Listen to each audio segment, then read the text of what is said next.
ఇక మరి నిన్న పార్లమెంటు సమావేశాలు జరిగినాయటనే ఎస్ఐఆర్ ఎస్ఐఆర్ కావచ్చు దానిపైన చర్చ జరపాలని చెప్పేసి వాళ్ళు చిన్న ఒత్తిడి కాదట నిన్న పార్లమెంటులో ఫుల్ ఒత్తిడి చేసినట్ట మరి ఆ ముచ్చట చూడండి పార్లమెంటులో సర్పై రచ్చ ఓటర్ల జాబితా సవరణపై చర్చకు ప్రతిపక్షాల పట్టు వెల్లోకి దూసుకెళ్లి ఆందోళన ఎన్డీఏ ప్రభుత్వానికి వ్యతిరేకంగా నినాదాలు జరిగినాయి ప్రజాస్వామ్యాన్ని కూలీ చేస్తున్నారని ఆగ్రహం వ్యక్తం చేశారు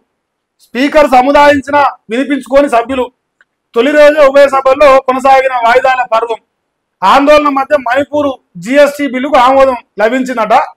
ఇక దాంతో పాటు నరేంద్ర మోదీ గారు ఒక మాట మాట్లాడి వినరే ఎన్నికల్లో ఎట్లా గెలవాలను ప్రతిపక్షాలకు టిప్స్ ఇస్తా సూచనలు చేస్తా మీ బతుకు మీతో అయితలేదు కాబట్టి నీ సూచనలు చేస్తా ఎట్లా గెలవాలను అని చెప్పేసి నరేంద్ర మోదీ ఎక్కిరిచ్చాడు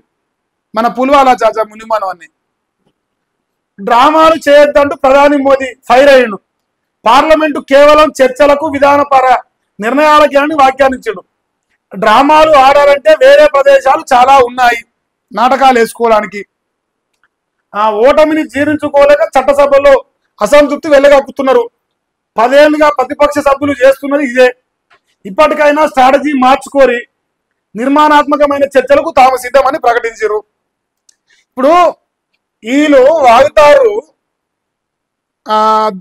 కాంగ్రెస్ ఓట్లు తీసేపిస్తురు ఎన్డీఏకు ఎయ్యని ఓట్లు తీసేపిస్తురు ఎస్ఐఆర్ పేరుతోనని చెప్పేసి వీళ్ళు డ్రామా ఆడి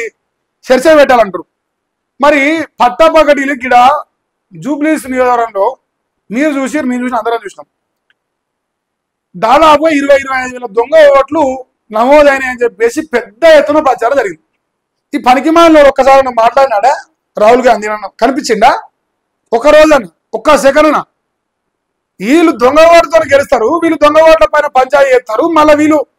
ఎస్ఐఆర్ మొత్తం తప్పులు ఎత్తాంది ఇక మొత్తం మేమే మంచోళం మాతో మంచోళం లేరంటాను నేనేం అడుగుతున్నా 10 సంవత్సరాలకు వెళ్ళి నరేంద్ర మోదీ ఇలా 11 సంవత్సరాలు దాటింది అనుకుంటా దాదాపుగా నరేంద్ర మోదీ 1-2 అన్ని పడిపిస్తాడు కాంగ్రెస్ పార్టీలకు ఈ ఎదుర్కోలేక ఇవన్నీ వేసారు ఎందుకురా భయ్ మీ చేతనైతే లేదు ఓడగొట్టడం నేనే టిప్స్ ఇస్తారు నన్ను ఓడగొడటానికి నరేంద్ర మోదీ గారు ఎన్డీఏ ప్రభుత్వాన్ని ఓడగొడతానికి నేనే టిప్స్ ఇస్తాను ఎదురు సలహా ఇస్తుంది మీ దద్దమ్మల చేతనైతే లేదు 10 ఏళ్ళు అవుతుంది మీ స్ట్రాటజీలు మారుస్తలేరు మీరు తెలివి తక్కువ సన్నాసులు అయ్యారు నేనే స్ట్రాటజీలు ఇస్తారు ఆర్యాబాయ్ అని చెప్పేసి ఇక ఏమంటారు ఆయన 7 రోజుల మన్నెత్తి పోసిడు ఇక 7 రోజుల మన్నెత్తి పోసినా వాళ్ళకేం సిగ్గురాదు వాళ్ళకేం అట్లాంటి భేదాభిప్రాయాలు ఉండవు బాగా జాపుతూ ఉంటుంది వాళ్ళ లెక్క సో వాళ్ళ లెక్క బాగా జాపుతూ ఉంటారన్నమాట అటువంటి చరిత్ర కలిగిన వ్యవస్థ వాళ్ళది మరి ఏం చేద్దాం అదే వాళ్ళ ముచ్చట